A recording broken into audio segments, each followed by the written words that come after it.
इंसाफ की मुंतज़िर उम्मे रबाब चांडियो ने सक्कर press club में प्रेस कॉन्फ्रेंस करते हुए बताया कि 5 साल कबल दादू में मेरे वालिद, दादा और चचा को बेदर्दी से कत्ल किया गया। इंसाफ के लिए ताहाल लड़ रही हूँ। हमारे ख़ानदान ने जागीराना निज़ाम के ख़िलाफ़ अलम बगावत बुलंद किया।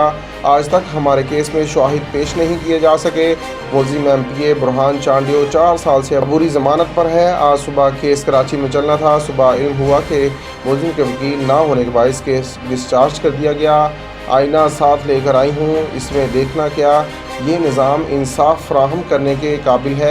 मेरी आखिरी उम्मीद चीफ जस्टिस ऑफ पाकिस्तान है। 12 बजे अदालत लगने के बाद यकीन है कि हम मजलूमों के लिए भी रात 12 बजे अदालत लगेगी। मेरे बाप चांडियो का मजीद कहना था कि प्रोसिक्यूटर जनरल ने हमारे केस में मुखालफत करके केस ख़राब होने की कोशिश की।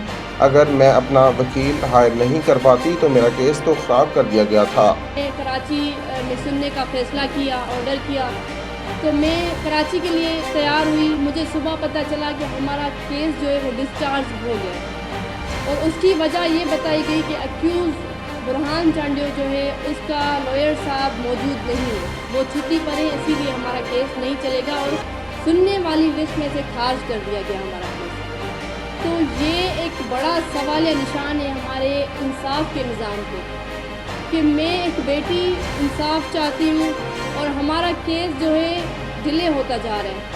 5 सालों में आज तक एविडेंस ना रिकॉर्ड होना एक बड़ा सवाल बनता है। मैं आज पूछना चाहती हूँ अपने मुल्क के निज़ाम से कि मुझे आखिर इंसाफ कब मिलेगा। मैं ये आईना इसलिए लेकर आई हूँ कि मैं इस निज़ाम को उसका भयानक चेहरा दिखाऊँ, इस निज़ाम को